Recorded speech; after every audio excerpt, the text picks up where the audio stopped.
Welcome to Spark Casewise. This is a case series presented by Dr. Sarang and moderated by Dr. Rajiv Raman. Very good morning to one and all.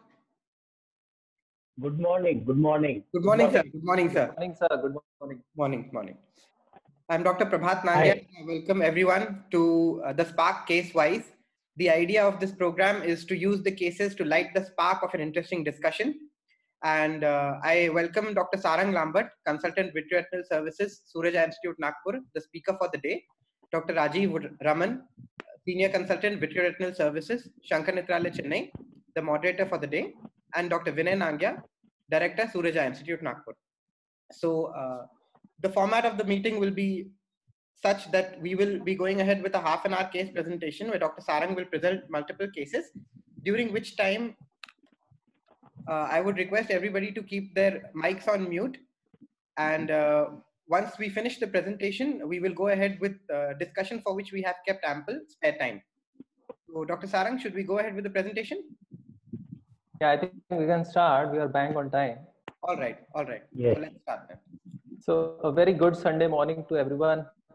So, we'll be discussing some cases of retinal pigment epithelial tears, which is one of the dreaded complication of choroidal neovascularization. Choroidal neovascularization, as we all know, I hope I'm audible. Yeah. It can lead to macular edema, subretinal bleeding or sub-RP bleeding, breakthrough hemorrhage, scarring, and eventually many times even with or without treatment, there is significant atrophy of the retina, retinal pigmentary epithelium, and choriocapillaries. But one of the dreaded complication of choroidal neovascularization is retinal pigment epithelial tear. So this was a case, 60 years female who came to us in 2013. Her best corrected visual acuity in the right eye was 636 and left eye was counting finger 3 meters. She was not concerned about her right eye and she had recent onset loss of vision in the left eye. In the right eye, you can see there is a crescentic tear along the papillomacular bundle where a bare choroid is visible, and OCT shows the presence of RP rip. You can see over here. I hope you are able to see my pointer. Yeah. Yes. So this is the area of the RP rip, and the RP has curled over and led to a prominent visible RP. Left eye OCT shows OCT is very much normal, and though she was advised anti-VEGF injections for the right eye, she was not concerned about that. Only thing she wanted was the left eye cataract surgery. So we went ahead with that, and for almost a year, for almost 5 years, she was all right, and right eye kept on losing vision until she came back in March 2018, when on clinically you can see that there is a large PED in the macular area in the left eye. The right eye has significant scarring and chronic macular edema. And the left eye, you can see a tented PED. The PED is not classically like a serous PED. I have shown the photograph of a serous PED. And on OCT, on the left eye, you can very well appreciate that just below the RPE, you can see there is presence of a CNVM, and this is classically how we describe a fibrovascular PED. And also there is presence of subsensory fluid and intraretinal edema. After giving an injection of bevacizumab in the left eye, you can very well appreciate that there is a crescentic RP tear formed, and classically on OCT you see there is an area of RP rip, deficient RP, because of which there is a hyperreflective choroid. There is presence of a neurosensory detachment, and the rolled RP giving immense hyperreflectivity is very well appreciated here. So this was a grade 4 RP rip, which is like more than 1500 microns and involving the fovea. So we continued with the injections, and after 3 doses of bevacizumab, there is still some persistence of subsensory fluid. And after 5 doses, there is almost near complete resolution of the SRF. She did do well reasonably after that, This is just a schematic description for all of you to understand how a rip occurs. The yellow arrow shows that the fibrovascular complex is exerting a pull on the RP, which is a gray membrane, monolayer membrane. And these red arrows describe that there is an immense hydrostatic pressure within the PED. And the green arrow is the site where probably the rip might perform. It's a site of stress. And this is the schematic representation exactly after the rip has formed. And you can see the RP has very well retracted, the complex has shrunk, and there is an area of bare RP just temporal to that location. She almost maintained 618 vision for a year or so. And again, she came back to us just a few days back in March. And the OCT shows that there is presence of subsensory fluid which has come up, and she is due for an injection again. So as you all understand that these are complex and chronic diseases, and they do require a long-term maintenance of anti-VEGF therapy. But if an RP rip forms, then probably the patient is not going to recover back a complete vision. Going to the next case, a male patient came to us with blurring of vision in the right eye. The left eye shows chronic scarring and chronic edema with hyperpigmentation of the RP. The FFA shows stippled hyperfluorescence, and which leaks in the later phases, which classically describes a fibrovascular PED. And left eye has immense hyperfluorescence, which is a window defect as well as staining of the scar. So these are classical FFA descriptions of fibrovascular PED and a scarred membrane. Again, on OCT, you see there is a tented PED. The height of the PED is almost 678 microns. And underneath the RP, you can see there is a membrane which gives hyperreflectivity. So this is different from the serous PED, what we usually see. The other eye, there is significant subretinal scarring and sub-RP scarring as well. And there is an area deficient of RP, which is probably that the patient has ripped in this eye as well. So classically, as we are all seeing that the patient, these conditions are generally bilateral.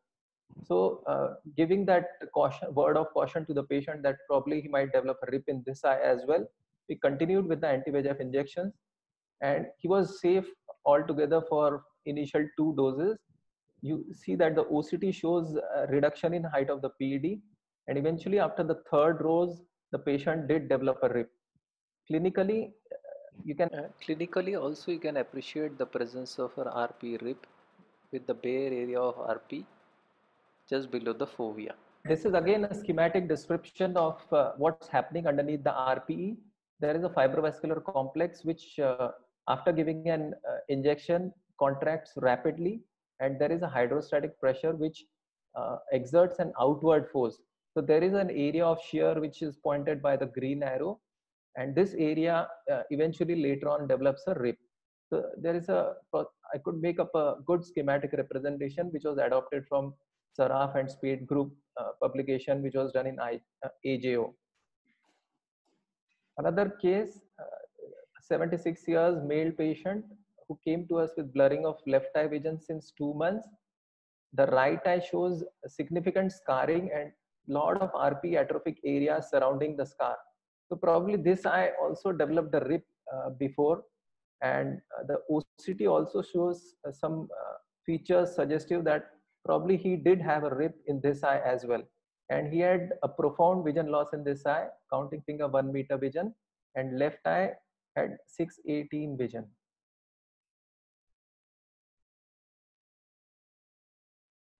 So with a word of caution, we went ahead and gave him an injection in this eye, and you can see what's happening at the macular area, that there is a large crescentic area of RP rip.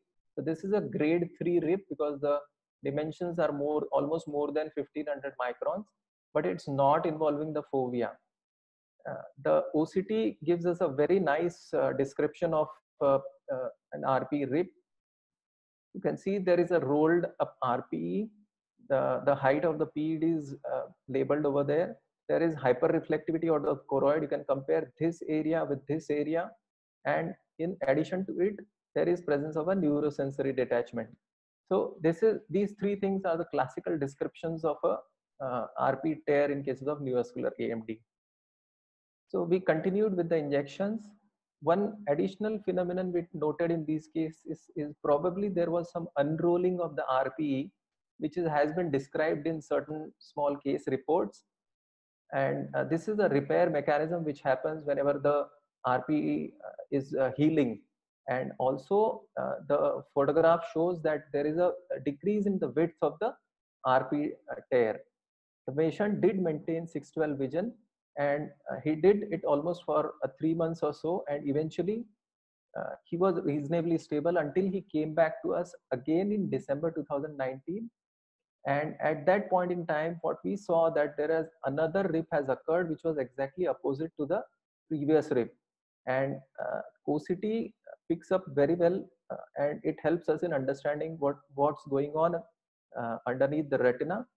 You can see there is a significant RP hyperreflectance, and just on the right side there is presence of neurosensory detachment, and on the left side the RP surfacing and the healing has almost occurred. So this there is a small case series of 12 cases of which have been described in literature in cases who have developed two rips in a single scenario. But in this case, it was slightly different because the patient had developed first rip after the injection, and the other rip has developed spontaneously.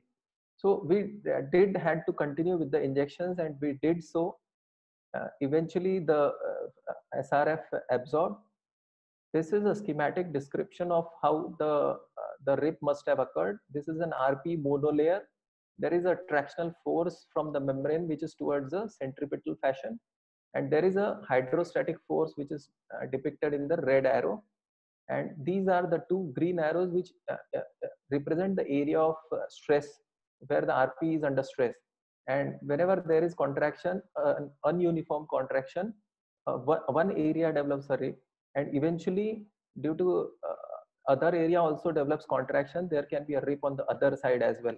So this schematic representation very well explains what's happening underneath the retina. We continued with the injections, and he's still under follow-up now. But just to show you an overview of visual acuity, that initially when he presented to us, he had a reasonable vision, and eventually it improved even though there was a rip.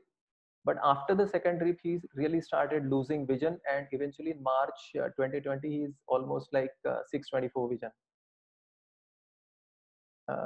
Coming to the discussion on RP rip, the spontaneous tear rate in neovascular AMD is almost to the tune of 10 to 12.5%. But this is spontaneous, that nothing is done to the eye. And now with the use of anti-VEGF agents, probably there is a slight increase in the incidence of RP rip. And it has been found that it can range up to 33% in certain case series. Though no specific agent is responsible for more incidence of rip, there is no clear-cut evidence to it. There is a classification given based on the size of the rip. There can be micro rips, which are generally seen in cases of CSR and also in cases of AMD. People believe that the conventional RP tears start with micro rips initially. Then there are conventional RP tears which are graded into 4 grades, and there are giant RP tears which are seen more specifically in bullous variants of CSR. And it is more commonly seen in bullous variants of CSR, and almost 95% of cases of bullous CSR develop giant RP rips. Grading of the conventional tear, grade 1, 2, 3, and 4, based on the width of the tear. Grade 1 is less than 200 microns, grade 2 is 200 to 1500 microns, and grade 3 is more than 1500 microns. Grade 4 tears are more than 1500 microns, but they are involving the fovea. This is a concentric tear all around 360 degrees, and only a central island of RP is left. Classification based on shape. Most commonly what you get a shape of an RP tear is a crescentic shaped tears, which are more common. Another very rare type of tear what you can get is a concentric tear, which has an island of scrolled RP at the center. This is a clinical description, and this is on This is on autofluorescence, and this is an FFA and ICG image. RP tears can also be classified based on the pathogenesis, whether it is associated with the PED or not associated with the PED. Whenever there is a PED associated, we think that something related to choroidal neovascularization is happening. And whenever there is a choroidal swelling, then there are some causes which are slightly rare, and it can also happen in cases of blunt trauma. Coming to the mechanism of tear formation. So why this RP tear is happening? So Gass in almost 1984, he proposed that probably there is an increased hydrostatic pressure within the PED, and also there may be a thermal effect of laser, because laser used to be done at that time, which leads to contraction of the CNVM and subsequent rupture. Birds also propose that there is probably a tangential stress which leads to tear formation. Other less recognized factors are angulation and mechanical stress on the base, abrupt IOP alterations, vitreomacular traction, degeneration of tight junctions of the RP, and other most widely accepted concept nowadays is the contraction of the CNVM underneath the fibrovascular PED.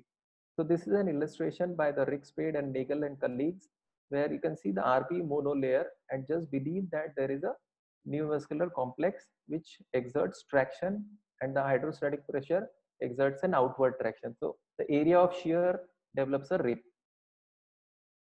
Now, how to diagnose? For example, you have a case in front of you, you're not sure whether it's an RP rip or not. So clinically also you can diagnose it very well, especially the larger RP rips, not the micro rips. So what we see is a depigmented area with well-defined hyperpigmented line. So this is a depigmented area, and just adjoining to it, there is a hyperpigmented line, and you can very well appreciate the bare choroid in that area of defect. On infrared image, what you appreciate is an irregular, remarkable hyperreflectivity at the scrolled edge. So this is the area of the scrolled edge. This is the same patient whose infrared image we are seeing. This is the area of the scrolled edge, and you can see there is hyperreflectivity at the scrolled edge, and it's homogeneous or slight hyperreflectivity in the denuded zone. So these are the classical features of description of RP rip on infrared image. This is a fundus autofluorescence ICG and FFA image showing that there is a remarkable hypoautofluorescence. So this is an autofluorescence image, and you can very well appreciate there is a remarkable hypoautofluorescence in the area of the rib, and the central area shows hyperfluorescence. On FFA, there is a window defect because the RP is absent. Whenever there is an absent RP, we label it as a window defect. And there is a block fluorescence contributing to the because of the central heaped up RP. On ICG, there is hypo or normofluorescence or senescence in the area of the rib, and the central area where the RP is curled up, it's moderately hypofluorescent or senescent. On OCT, OCT gives us the best way to understand what's happening under the retina, and it shows an retracted RP, that is a rolled up RP, which is seen as an irregular contour, and it is a dense hyperreflectivity from duplication of the RP. So the RP is thrown into folds, and probably it is a double layered RP, and there is a shadowing effect. So this is the shadowing effect, and this is the hyperreflectivity from the RP. The overlying neurosensory retina may remain intact without presence of neurosensory detachment. So if the patient has responded very well, you may not see the neurosensory detachment, and there is a choroidal hyperreflectivity which is very well appreciated over here. So are there any predictors that how do we know that a specific patient is going to develop a rip or specific patient may not develop a rip? So most consistent and accepted factor which is responsible for prediction of rip is the large PED height and the basal diameter. And it is said that anything above 600 microns is almost a threshold. So if a PED height is more than 600 microns, there is a good enough chance that it might develop a rip. Another group did publish about the duration of the PED. If the duration of the PED is less than 4.5 months, pointing that probably the the vessels are not yet mature, they might develop a rip. Another well accepted predictor factor is the irregular contractile RP folds with CMDM contraction. So if you see that there are irregular contractile RP folds, then probably you can predict that this patient might develop an RP rip. And also there have been reports that if there are sub-RP clefts, which are empty spaces underneath the RP, then those patients might develop RP rip eventually. Now, how do you prevent? So are there anything, is there anything what we can do to prevent a rip? Probably logically there is nothing we can do, because only treatment for the disease process is the injection. And whether anything can be done with that, yes, definitely some researchers have tried to delay the therapy to observe for spontaneous reduction in PED height and then going in and giving an injection. Any specific agent which is safer amongst the available armamentarium? There is no specific evidence that this drug is better or the other one is not better. Some groups have tried to give a half dose therapy and a bi-monthly therapy, but that has not really worked very well with others. But certain group people have published that it does work well. There was a group who did publish on giving intravitreal triamcinolone acetate, especially. They found that it works very well in cases of fibrovascular PED, and the chances of rip are less. So something is also going to happen whenever there is a rip is going to occur. So there are repair mechanisms. You can have fibrous plaques which can cover up the RP rip area, or you can have an RP monolayer which is proliferating. But these RP monolayers, which are found by Gass et al. In 1984, that they don't develop the pigmentation the way RP has. So they are hypopigmented. Very rarely there can be a spontaneous reattachment, and more convincing is the resurfacing, which happens because of repopulation of RP cells. So these are the repair mechanisms which come into play whenever there is an RP rip. And what do you like to do whenever a rip has occurred? So first and foremost, you know that whenever there is it's a advancing disease and it's a recurrent disease, AMD. So you have to continue with the injections. Whenever there is edema, you have to treat. There has been a small case report of 2 cases that say that observation over a period of 3 years time, 2 cases did remain functional, I mean, good vision despite having an RP tear without treatment. Very rarely, if he or she is a one-eyed patient, then and it's a grade 4 RP rip, then you can consider with caution macular translocation and RP choroid graft translocation, which have been which has been published in small case series in reputed journals as well. So these are really challenging cases, and you have to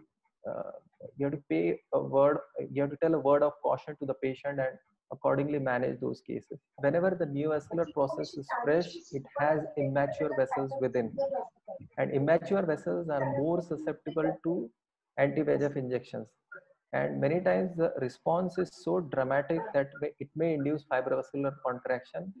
And of course, there is an outward hydrostatic pressure which is always pushing the RP and trying to rupture that balloon underneath. So all these factors come into play, and developing a rip is like inevitable, especially if there is a heightened PED. OCT features of the other eye give you an idea. So probably as we saw in those cases that the other eye was also involved, and it did give us some clue that probably these eyes also had developed an RP rip. So you have to exert a word of caution to the patient and accordingly manage those cases. And definitely, you know that anti-VEGF works wonders in CNVM, but it can develop an RP rip like complication.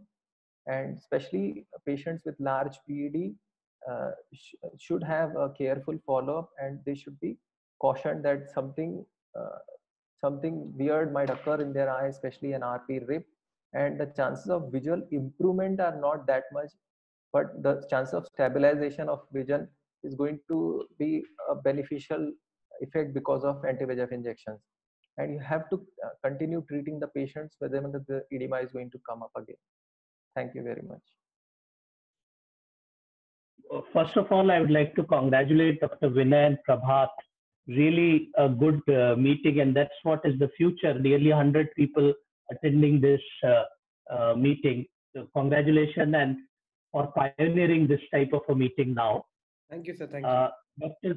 Dr. Sarang, really nice presentation, and you have covered maximum whatever type of presentations we see.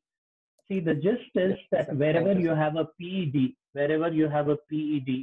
especially PCV or it's a CSR or it's a AMD, always there is a risk that this PED may rip. And I think it's important the way you understood the first case. Actually, can you go to your first case? Yes, sir. Yeah, the first one, go up, the first visit itself. Yes, sir. This is the later on. So the first visit, if you see, looking at the OCT, though there is a rip there, but you do see it's more like a PCV type of a picture. You have a PED, you have a branching vascular network type of a thing. And these are the cases. So though the other eye doesn't have, but these are the cases you do carefully observe. And it's important that go next. And you can see later on that even after a couple of months, when he came to 2015, the next visit, you cannot see 2018, after 5 years. 18, yeah, 5 years. Even at 5 years, though the right eye seems to be more of scarring, but you see fundus picture some signs of activity too. You're seeing the exudates also there, and the other eye now developing the similar picture. So this is again an important thing that you should remember, that the risk of other eye rip is very high when you have one eye rip. That's one important thing. And the diagnostic modalities which you had mentioned, the FFA, ICG, autofluorescence, and OCT, besides confirming the diagnosis of a rip, it also helps us to understand whether there is a CNVM inside. Because CSR itself can cause a rip which doesn't need an anti-VEGF. Okay, so it's only when there is this choroidal neovascular membrane present there which contracts and there is a rip. Usually it happens on the other side, as you are very well depicted by those your diagrams, that the CNVM contracts and the rip happens on the other edge of the PED. And it's important, these investigations, to characterize that there is still an active membrane there. Even if you are not able to characterize that, a presence of a rip in presence of a AMD warrants an injection. I think that is important. And when you are injecting in these large PEDs, it's always important to give a caution to the patient, because many a times when you have these fibrovascular PED or PCV, you tend to go ahead with a costlier treatment like Eylea. And sometimes the vision may drop. I think that is something which you need to tell them. Because I had a couple of, at least 2 patients which I remember after first injection, vision dropped because the rip involved the fovea. So now you need to be very clear that this can happen. The problem happens is that the vision drops, and that's the time you still want to inject more because the membrane is active. And it's a concern to the patient, because now you know that vision may not improve much. Okay, so counseling becomes a bit problem there. The second thing nowadays, another entity which has very much people talk about, the SHREM, subretinal hyperreflective material. That also people believe that it's probably the rip, a small rip, and this material comes out to the subretinal space.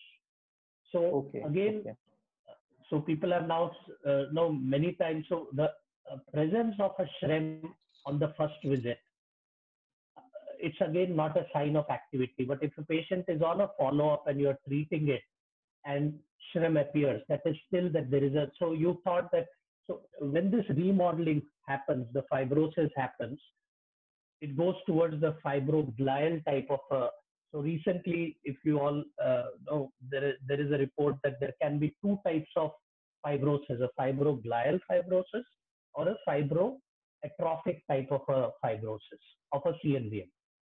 So when it goes towards this fibroglial type of a fibrosis, these material can deposit, which again suggests that there is some activity in the membrane, and that again warrants an intravitreal injection. Okay. Great, sir. So Great. I think that is something which you should. So here you can see the repair mechanism is the four things which he has told. But when there is a rip and there is an active membrane, this can resurface to the subretinal, that is above this RP. You can get some hyperreflective material, and that's actually a sign of activity. So sometimes what happens, the whole repair process has over, but still that's material which has come out, that again is a sign of activity, and you inject, even in the absence of subretinal fluid in those cases. Yes, sir. Great, sir. Great. You have a couple of questions there? No. Yes, there are a couple of queries, sir. We have been asked whether there is any role of Zaltrap to prevent a rip. And second question is, if there is rip and there is no CME and no subretinal fluid, do we still give injections? Will you like to take it, or Sarang? Or shall Sir, I? You can comment on it. Yeah. I mean, as far as gel trap, it is exactly like Eylea, so it doesn't prevent a rip. There are no evidence that gel trap will not cause a rip. So any anti-VEGF can cause rip. As he rightly said, even there can be a spontaneous rip which can happen. Now, spontaneous rip in neovascular AMD is less, more in those chronic CSR and where there are large PEDs, but there is no role of gel trap to prevent a rip. The second, if there is no CME and no SRF, again you would, as I told you, the rip itself in the presence of an AMD scenario is a sign of activity. There is contraction of that CNVM which happens. Many a times, even without the presence of SRF or a CME, still I would prefer to inject in a scenario of a, but the other, as I told you, the other investigations which are done are to not only diagnose rip, but to look for a CNVM. And in these cases, I would prefer to do an angio-OCT now, because definitely it will help us to find out the presence of CNVM if it is even the absence of CME or SRF. Yes, sir. And if one eye has evidence of old rip with scarring, what should our aim for screwing in the other eye? See, even if you don't inject, as I told you, there may, and the good thing which happens is many times if you look at the CNVM is subfoveal, contraction happens, PED may rip away from the fovea. So it's not necessary that, as even his series of cases, majority of them fovea didn't rip. So you would definitely give an advantage of treatment rather than leaving it alone in the anticipation that the rip will happen. Correct. If the patient asks about, Sir, this is Nagesh from Bangalore. Just I want to know what is your take on bi-monthly half-dose injections of anti-VEGF? First question. And the second question, what will be your choice of anti-VEGF, whether the bevacizumab, aflibercept, or the ranibizumab? Because all these have the different contractile efficiency. So given the chance, which will be the after anti-VEGF you want to like? And then what about the bi-monthly half-dose injections in these cases? Thank you. See, those who are at risk, you are telling he has not yet ripped. In that case, I will not start with a half dose, definitely. I will still prefer to do it as a complete dosing. Just for preventing the risk, because you'll be under treating it. Okay. And once rip has occurred, then there is no sense you can continue treating. That's the one thing that I won't reduce the dose. As far as the preferred agent, again, all of them have shown, so the variety of reports, and some of them show that, okay, the Avastin or bevacizumab has got less, but now even all of them are equally things. So there is no specific, depending on the indication. Anyway, with a fibrovascular PED or with a PCV, you will prefer more towards aflibercept. So I will continue aflibercept. I will not change or switch over to another drug if there is. PDT also causes RIP. So yeah, and PDT also can cause RIP. Dr. Vinay has rightly said that if I am doing a PDT and it has caused a RIP, definitely I will not repeat that PDT. To start with, in these type of fibrovascular PEDs, now actually we are not doing PDT as a first line, except for CSR. But again, the role of a low fluence versus high fluence in the development of a RIP not been definitely proven. But CSR, if need to do a PDT, we go ahead with a low fluence PDT. Kushal wanted to ask that Kushal wanted to know that if patient asks about the possibility of RP RIP following anti-VEGF, considering risk-benefit ratio is 33%, but you cannot say that 1/3 will develop a RIP linked to your patient. No need to give exact number to them, but you can say that any injection we give, there is a small chance. Our aim is to improve the vision, but there may be a small chance. What he has said is that there may be a small chance of deterioration post injection.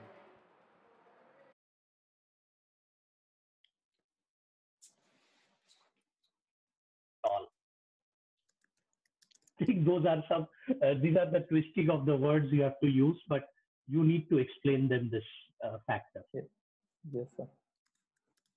Yeah. And also, I think rather than mentioning that the patient might improve vision, more so it's important to state that the patient may maintain his vision. I mean, he could not deteriorate further. Yeah, so with most AMD of the rips, now with grade 4 rips. Yeah, Grade 4 rips are anyway slightly rare. So, Sarang, what you tell to your patient? I don't tell them anything.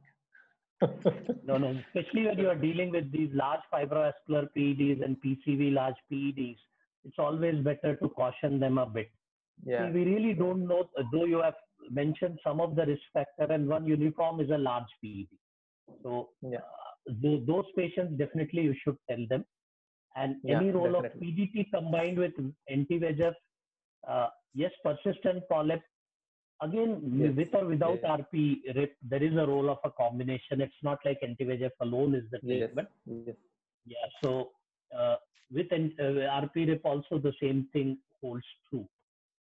Yeah. And symptoms and consequences of RP RIP. So if it involves the fovea, there is a sudden drop of vision. Actually, one of my patients, as I told you, had a RIP which involved the fovea. The other one didn't had, and he actually felt improvement because the effect of the anti-VEGF, the membrane shrank and the SRF went. His vision actually, even Sarang's cases, the vision improved.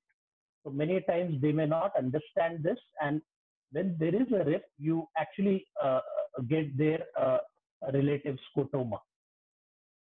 Yes, sir. Yes, sir. So one more question, sir. Nagesh from Bangalore. So in what kind of dosing regimen you have noted this kind of RIP, sir? Whether in a PRN basis, a treatment extent, or a monthly basis? You have any data about these things, sir? Which basic regimen may have high risk of constant? So if you look at so if you look at those anti-VEGF papers which have described the RIP, you have nearly 30 to 40% of the RIP happening after first injection. Yes. So it is not like cumulative effect is there. So they have not described. I could not come through any article which describes that PRN has got less risk versus treat and extend has less as compared to this. So it's not based on the dosing regime, but as I told you, it can majority can happen even after the first injection. Okay, thank you, sir. Yeah, and any role of a close follow-up instead of anti-VEGF if the chance of RIP in a tall PED. So Ashutosh, what you have told, if there is a CNVM there, I would still prefer to treat it. But if it is definitely, because you know that the chance of CNVM increasing in size and causing a problem would be more. And I agree there is a risk there. To start with, any role of PDT combined in which there is a persisting polyp, you can still go ahead. So there is no, so if your anti-VEGFs are acting very well, your monotherapy is doing well, you need not combine it. But if you are still seeing that the response is suboptimal and there are persistent polyps, you can combine PDT with anti-VEGF with a pre-existing risk. Good morning, sir. Amit here. Yeah, hi, Amit. Sorry, I lost a connection in between. So whether somebody has asked it or not, I don't know.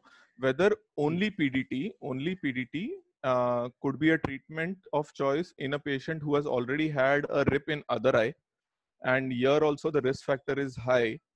Rather than avoiding anti-VEGF, not using anti-VEGF, we just give PDT as a treatment, say in a case of polyp, where PDT also has a role of a monotherapy also, though combination is better, but a monotherapy Yes. which will reduce the risk of RIP. Definitely, you can think of that. There is no harm doing what you're telling is perfectly fine, that you can still continue that using monotherapy of PDT in those cases, especially polyps. But in cases of a CNVM, I'll still prefer to go ahead with anti-VEGF.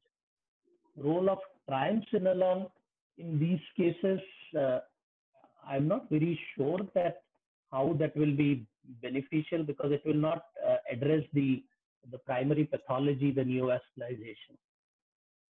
Yeah, but steroids do have some anti-VEGF role as well. So I think there were a few case reports in the past also where people used to treat AMD with triamcinolone acetonide, and they used to have a triple therapy also, like combining anti-VEGF, PDT, and triamcinolone acetate.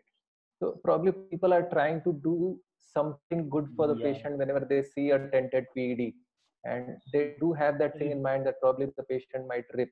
So they are probably trying out some things. I mean, this group, they did have a lot of favorable results with intravitreal triamcinolone.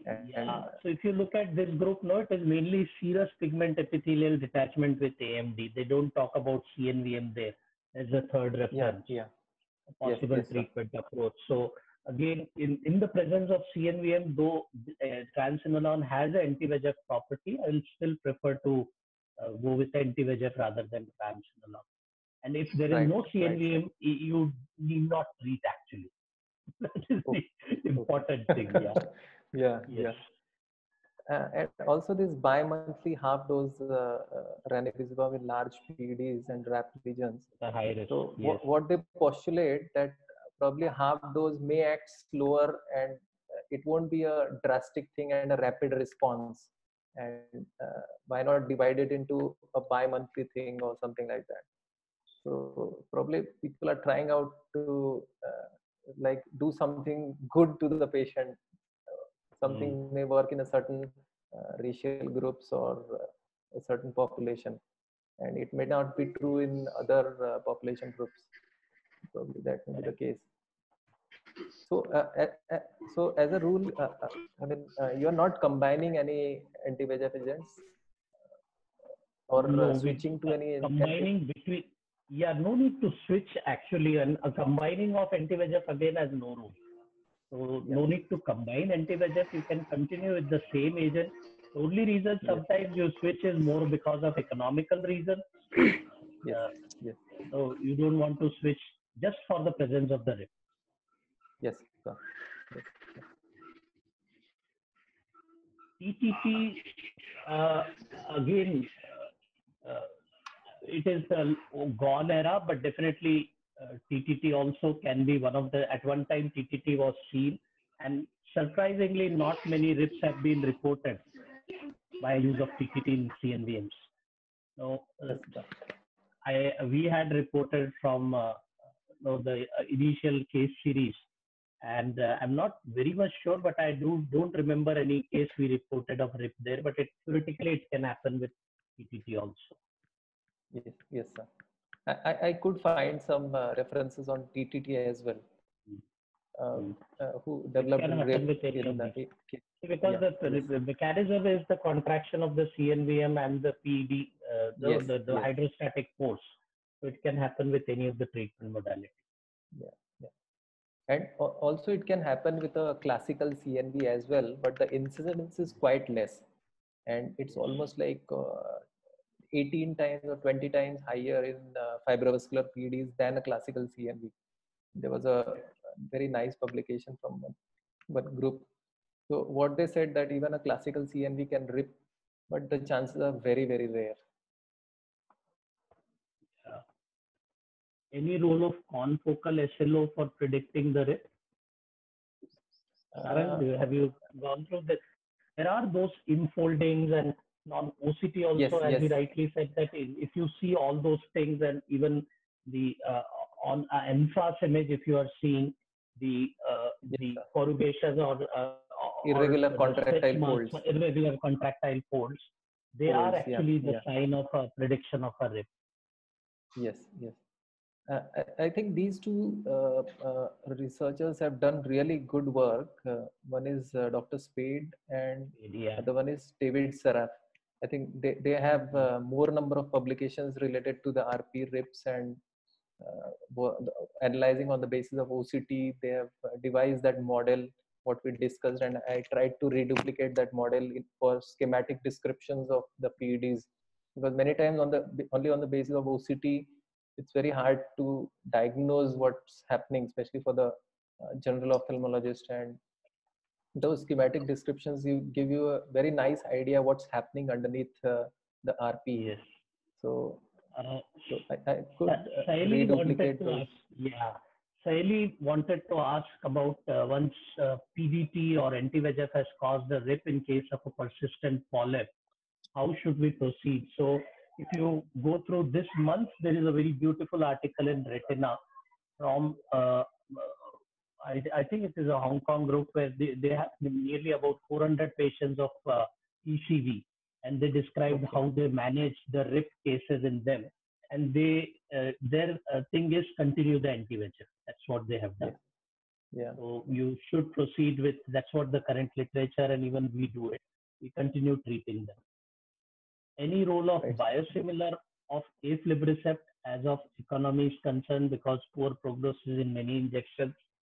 Yeah, we are all waiting for it. But again, assuming that something bad will happen, you don't start with a substandard treatment or a lesser. You will try to give the best benefit. And once it has happened, you don't want to switch, because you saw, actually, if you look at the anti-VEGF has acted or not, there is a contraction of the membrane which has occurred. It has probably contracted. So there was effect of this anti-VEGF which happened. No? So I would not, but definitely biosimilar for aflibercept would be important for the economical, very much economical for the patient. And can you elaborate on the role of OCTA in predicting rip? I would not say predicting, but they are important in presence of rip to find the active membrane there.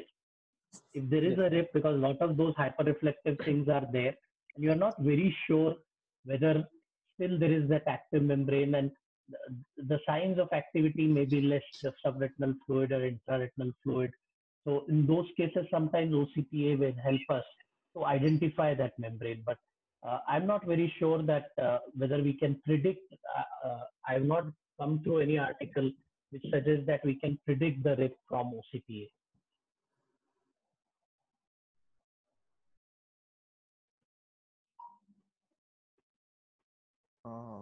Sir, one more query. Have you had an experience where once the rip has occurred, the number of injections required in that particular case has reduced a bit, or the CNVM behaves as it is? Actually, we have seen the number of injection definitely reduces. What you are telling is correct. Many times they don't need, and it scars down much earlier, because probably there is the reparative process of the rip also happening that aids in the fibrosis of the membrane at the end. So definitely what you're telling, that is personal experience, but literature-wise, I'm not very sure. I have not looked into. Sarang, have you looked into whether their number of injections reduced? But what Amit is telling, clinically we do see this many a time. mean, people have not taken a look at how many injections post-rape, but what they have seen that, especially in the cases where there was a double rape, that the first rape happened within around, on an average of 4.5 injections, and the second rape happened within roughly like 7.5 or 8 injections. So, I mean, I couldn't find any reference where they have stated that the injections reduce or the need of anti-VEGF reduces once the rape has happened. But theoretically, we can say that probably once the membrane is scarring, once the membrane is scarring, the chance of rip, because it is contracting and chance of rip is both. So that theoretically we can say that probably it is now already scarring membrane, so the number of injections required may be less. Yes. But in this small case series, I mean, I have another fourth case also. They are still on injections. So, I mean, it's difficult to say because eventually, I mean, I have a patient who is like, he's like 10 years old in our hospital. He's around 80 now. He has received 35 injections. And he's a case of PCV. So probably these PCV and polyp kind of, PCV and RAP lesions, they do run a very chronic course and they require more number of injections. And of course, then fibrovascular PD where there is not a classical membrane. So, and you have seen that in classical membranes, they require initial injections and eventually after that, the need of injections really goes down. So initially to stabilize it, there are 3, 4, 5 injections, but and later on the second year, third year, and so forth, the number of injections per year is roughly like 1 or 2 injections. I think I'm right, sir? Correct. That's what I have seen. Yeah. So the classical ones respond very nicely because there is a definite membrane and that has been taken care of very well with the injections in the initial loading doses. But the fibrovascular PED types, they run a chronic course of injections. So so a rip is happening somewhere in between in that course, and probably definitely a theoretical advantage is there that after the rip, the contractile forces are much more and they tend to extinguish the further release of VEGF in those cases. But definitely these 3 cases, they are still on anti-VEGF therapy despite 3-4 years of follow-up. Sir, Kushal here. Yeah. Sir, just one query. I had come across an article where it said that compared to the fibrovascular PEDs, PCVs, they have postulated that have lesser chances of rip because they say that the underlying adhesion to the RP in the PCVs is relatively less, assuming that shearing effect of the rip happens. So, sir, your take on those cases? As such, pure PCV only polyps probably may be less, but the presence of CNVM in a PCV, definitely the chances are and it becomes more because they have a PED and there is a CNVM there. So it becomes like a fibrovascular PED, it will act. But without presence of CNVM, just with polyps, I think the risk is less. There is one more question deviating from the topic. I have had a case of a large subretinal hemorrhage post-injection in a PCV with a large PED. Is it based on similar mechanisms and do we proceed with injections in this? So again, it depends where your subretinal heme is, whether it is in the foveal area or it is sparing the fovea. Mechanisms here can be polyp itself causing a bleed because polyp can bleed subretinal, it can go intravitreal or intraretinal. All the layers of the retina, it can bleed. So definitely it's a part of the process of PCV, this bleeding can happen. But the further management will be more dependent on where this blood is. If it is in the subfoveal, I'll try to displace and give injection. Definitely there is a role of injection there. There is activity and you can inject. And large subretinal would be due to PCV itself. Amit has given and not due to RP-RIP. Proceed with gas injection surgery. If there is a CNVM, definitely you need to inject later on. So especially those cases of PHCR, they do develop large subretinal fluids. I think people have done evacuation of blood by going subretinally in those cases. Yeah, subretinal heme evacuation is the TPA. There is that, it was called as a Hiriot's procedure. Subretinal TPA, and we had a large series, but even intravitreal TPA with or without TPA, just a gas injection also should be fine. Your aim is to displace the blood.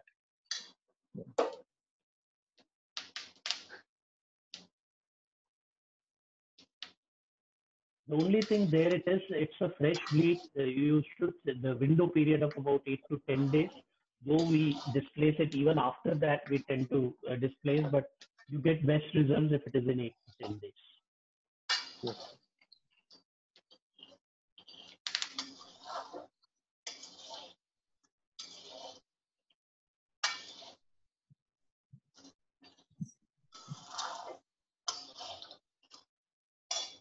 Any other questions? Really nice discussion and very good series of cases you have. Thank you, sir. Thank you. So the difference made when you joined. The difference has made because you have joined. No, nothing like that. It's you have immense experience in all these cases. But